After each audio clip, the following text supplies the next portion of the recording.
Welcome to The Secret Truth. I'm George Butler, and I'm sitting here with James Fetzer, one of the finest researchers and authors attending the 2016 JFK conference in downtown Dallas. Welcome to our program, Jim Fetzer. Oh, I'm delighted to be here. Thanks for featuring me. Boy, I've listened to you over the years on these talk radios, and I mean, you don't give up. You have more fight and spunk in you than anybody I know that I can call a friend. I'm delighted. I'm delighted to hear that. You have energy. I don't know, where it comes from. Was your dad like this, or your mom, or was it genetic, or what? Huh? Well, my dad was not as energetic, but and he wasn't as involved in cerebral activities. And I think it's just a fortuitous circumstance of genes and environment. Right. Well, you did well in your career in teaching in the university level and so forth. And did you take some of that same analysis and so forth that you learned in your science research and work and lecturing and apply it to looking and reasoning and the logic and approaching all these different so-called conspiracies, or what? I had some surprising benefits along the way. I attended Princeton on the Navy ROTC fellowship, scholarship, so that I agreed to serve 4 years in the Marine Corps or the Navy. Right. My parents couldn't have afforded to send me there. Okay. I wound up majoring in philosophy. I went through the catalog and I circled all the courses that interested me, and they were mostly conceptual, theoretical, and methodological. Most of them were in philosophy. Okay. And I majored in philosophy, and I wound up doing my undergraduate thesis for the leading philosopher of science in the world, and unknown to me at the time, Princeton was ranked #1 in the world in math, physics, and philosophy. So I really had the benefit of an exceptional undergraduate education. I served 4 years in the Marine Corps, resigned my commission as a captain to enter graduate school in the history and the philosophy of science, and then spent 35 years from 1970 to 2006 at a wide range of institutions of higher learning, offering principally courses in logic, critical thinking, and scientific reasoning. So, plus, I was very successful in publishing. I published hundreds of articles. I had 24 scholarly books before I retired. Since I published 3 more scholarly books, but now a whole series of books on what are usually referred to as conspiracies. Sandy Hook, the Boston bombing. Well, I would call you a conspiracy scholar. Well, thank you. I 2 years ago, I was. And a friend of mine coined that term in 1990. Eric Samuelson, a good friend of mine that we researched together with. I was interviewed on the way to Dallas to Judith's previous conference in Arlington. Okay. In 2000. Yes, I was there. 14. Yes. By WCCO, a very big station out of Minneapolis. Right. And he asked me how I preferred to be described. Right. And I said a conspiracy analyst. That's pretty close. Conspiracy realist. Okay, and a scholar maybe raises it to the same equivalent level. Well, I think that's the thing. You see, someone with my background as a scholar getting involved in this, what it means is I take conspiracy theories from theories in the weak sense of conjectures, rumors, or speculations to theories in the strong sense of empirically testable explanatory hypotheses, so I can bring the relevant available evidence to bear and falsify or confirm different alternatives, which is my area of specialization theoretically, and now I'm able to apply it in a very important practical domain. Boy, now that's explosive. I mean, that is powerful. It works. It works. Plus, George, my great asset is I know what I do not know.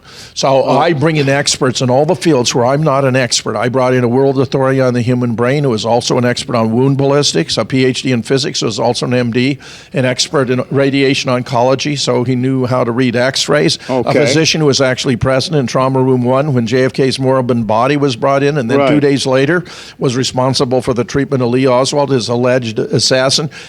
Jack White, legendary photo and film analyst, another PhD in physics who had an expertise in electromagnetism, the properties of light and of moving objects, who did brilliant work on the Zapruder film, John Costello. So I've done this over and over again. What I do in every single case is I bring in other experts. So all my work is a result of collaborative research. Right. And that's why it's objective. Yes. That's it. That's it. right. You're using a multiplicity of independent multiple investigators who are arriving at the same conclusion. You've taken men that have proven themselves to be objective, scientific approaches, and brought them together synergistically to reach a very valid, factual, well thought out, logical conclusion. This is a sign that an hypothesis or theory is true, that independent investigators undertaking serious, sustained research arrive at the same conclusion. I understand. Yeah, right. You can have to repeat the research or repeat the experiment. If you can duplicate it, then it proves out. Well, this series of new books, which are available at Moonrock Books, where I address Sandy Hook, the Boston bombing, the moon landing, 9/11. I have a dozen. How many books have you written now? Well, about 33. About or maybe 34. Well, I lost count. There's one in there. I had one count off, and plus or minus 33, 34. I got to go back and do a recount. But okay. There will be an objective that's answer. Pretty close. There will be an objective answer. Hey, as objective as you are in those books, I believe your estimate right here. 33, we'll take it. We'll take that to the bank. One of my contributors to the Sandy Hook book, for example, had already published 80 articles on Sandy Hook before I selected the best to be in the book. I myself had published 30 articles on Sandy Hook before I did so I bring the best people who are doing the serious research together. Right. So that these books typically have at least 6 PhD current or retired professors who are involved in research and contributing. My gosh. Okay, how about this conference here? What would you say about this? Is quite a very insightful with a number of speakers. It's a wonderful conference this year, isn't it? This is a superb conference. You could have made a whole conference just out of Sunday, just out of today's speakers. That would normally be a full conference. It could be 2 or 3 days, couldn't it? I myself have chaired or co-chaired 5 national conferences. Okay, right. In Minneapolis, I organized one in 1999. I was then co-chair in Dallas in 2000, again in 2001. Then I chaired the Zapruder conference in Duluth in 2003. Then on the occasion of the 50th observance, I chaired yet another conference in Santa Barbara, where Jack and Jackie had honeymooned. And I'll just tell you, with that wealth of background and attending many other conferences, this may be the single best to bring such an excellent series of speakers together in one place. My head is off to Judith. Right. I had an interview earlier, and I thanked her profusely. Yeah. Because without her, her motivation and stuff to get this out, we probably wouldn't be here, would we? She's done it right. Yeah, she has done it right. And Lorian is right there beside her. Lorian's wonderful. And getting superb. people signed up and getting information and published. There's all kinds of printed material here, too. That's right. That's right. I That, don't know if you caught, for example, this series of new books. I'm in collaboration with Ole Damagard, who is himself a world-class he's a expert good friend of mine. on assassins and assassinations. Well, I edit the books. I bring it together. Then Ole puts them together and designs the covers. Oh, my gosh. Well, Ole, I first met him in 2014, okay? I did a conference that got sabotaged in downtown Copenhagen. It was a De Bilderberger conference. And it was 2014. I had rented a venue out there, and one of the guys that was supposedly helping us undermined the conference. But I met him, and he was one of my speakers the last day. And thank goodness he spoke for an hour and 45 minutes to fill time that was empty. You know what I mean? Yeah. Well, Ole's excellent. Ole's excellent. He does interviews and presentations all over the world. Yes, he does. And he recently was a recipient of the Prague Peace Prize. Peace Prize. That's right. And so he, along with Fritz Springmeier, and I think, what was the third person? Jim Mars, if I'm not mistaken. Matson. Wayne Madsen. Wayne Madsen. Yeah, Wayne's super. Wayne Madsen. Wayne may be our nation's leading investigative journalist. And then Fritz Springmeier, I think, received it over there together or something I'm like a huge fan of Wayne Madsen. Yeah. But anyway, where do we go from here, Jim Fetzer? Well, we have two new JFK books in the works, one by Larry Rivera, Okay. one I've edited. Okay. We have another book on false flags from covering about more than a dozen different events in Europe, primarily. Okay. Right, the Gladio experience. Yeah, right, that's right. Yeah. By Nick Kollerstrom, who's a historian of science, who's the world's leading expert on the London 7/7 subway bombing. yes. Okay. He's the author of Terror on the Tube, now in his third edition. And Nick has made contributions to several of the other books, and he's simply superb. He's one of my favorite people. Right. What would you have to say as far as a synopsis of your own work? What particular? I mean, you laid out a lot of. You're involved in most of those things, or what? Yeah, all of them. Oh my gosh. All of them, George. I do interviews all the time. You can't tell what I'm going to be hit with. You are really. I thank you. For you're overwhelming in your energy and your devotion to the truth and so forth. Yeah. Well, I believe in the epitaph that Thurgood Marshall chose for himself. He said, "He did what he could with what he had." He did what he would. How about some closing comments then? What would you close this short interview with? What would be your final Well, I think we line? may have shattered the paradigm. The control of both parties has been shaken by Donald Trump's emergence as a completely independent political leader who's not beholden to the powerful interests that have controlled this country since the death of JFK. And even the FBI has said they are relieved and believe now, with a new president and a new attorney general to come, that they'll actually be able to do their job and enforce the law as an independent investigation, even though they're dealing with some of the most powerful individuals in the recent past of the United States. So we have the people that were involved in the JFK 53 years ago. Some of those elements and some of those networks are still in power. Well, let me just give you... And what you're saying is that paradigm has been broken.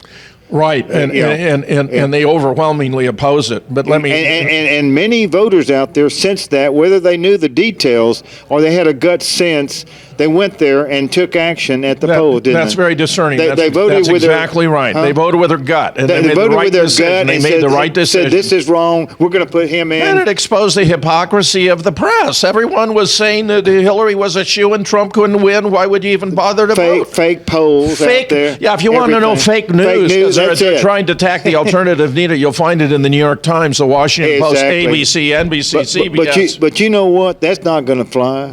No more. We've seen through it. No, but what I'm saying, the concept they've been trying to float, fake, that's going to die. Right, because it's going to backfire because the people have been getting the truth from the alternative media. It's too transparent that it's to put up propagandized concept to try to 100%. to discredit the people like yourself. But just to give you an indication, George Herbert Walker Bush was the supervisor of the Bay of Pigs invasion. It was codenamed Operation Zapata. That's the same as the name of Zapata. They rechristened two of the ships, Houston and Barbara, right before the invasion. Right. More significantly, he was captured in a photograph standing in front of the book depository on 22 November 1963. He was actually arrested coming out of the Dow Tex. He was taken downtown, interrogated, but never booked. We have photographs of W wandering around Dealey Plaza looking lost because he doesn't know what his father is. He was actually in the Dow Tex supervising a hit team in the Dow Tex, which fired 3 shots with a Mannlicher Carcano that were fired by an anti-Castro Cuban by the name of Nestor Tony Escadro.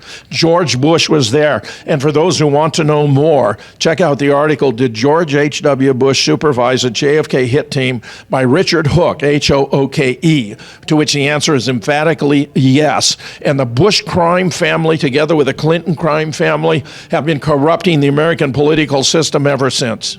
Right.